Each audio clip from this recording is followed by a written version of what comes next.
if you want to change the world, change yourself. Like that's where it starts. You've got to go and first start changing yourself.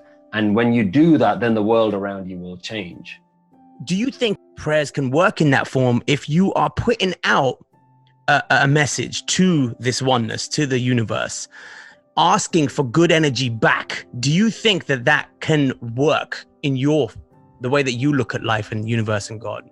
Oh yeah, absolutely. So there's a lot of, for me, prayer, I think, is really just an extension of affirmations. It's just a way of getting your mind into a particular mindset. So if every day you thought about, buying your favorite car, buying a Lamborghini, like the example that you've given, if you're going to think about that all day, every day, and that becomes your prayer, your mantra, then I do believe that as soon as you get enough money in the bank, you're going to go and buy that. Right. Because that's the thing, that's the mantra that your mind has been just going on and on and on about for years, preparing for it. Now, some people will argue that you manifested that, you co-created that.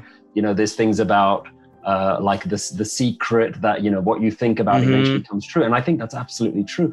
Whatever you think about will manifest in some way or another. And even to the smallest things where I think we're praying all the time. But what I mean by that is we're literally just constantly thinking about things, and the way we think about them, eventually that's how we see the world. So if I think that everyone is out to get me, then my experience of life is always going to be scared and nervous. Everyone I look at is going to look like a person who is somehow out to get me, because that's the mantra that's going on in our mind. So I think prayer is actually something that we're all doing. We're all praying all the time, in the sense that we're always repeating certain narratives and stories in our mind.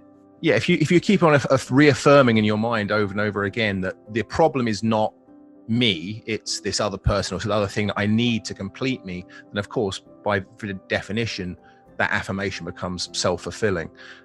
So that's always where my disconnect with prayer has come, because I've always thought of it more as meditative, or you're sort of speaking to yourself in some regards, rather than I'm putting it as, you put a man in the sky with a beard and this, that, and the other.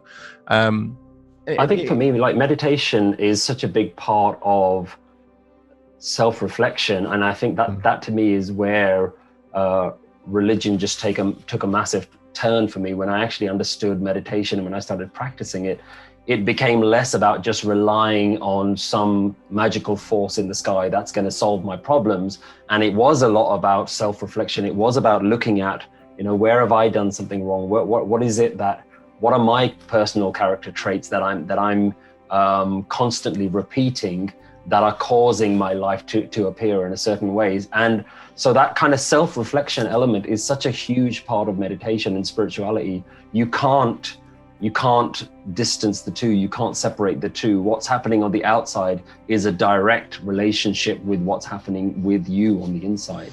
So the more you fix the inside, I think one of the best quotes I ever heard was, if you want to change the world, change yourself.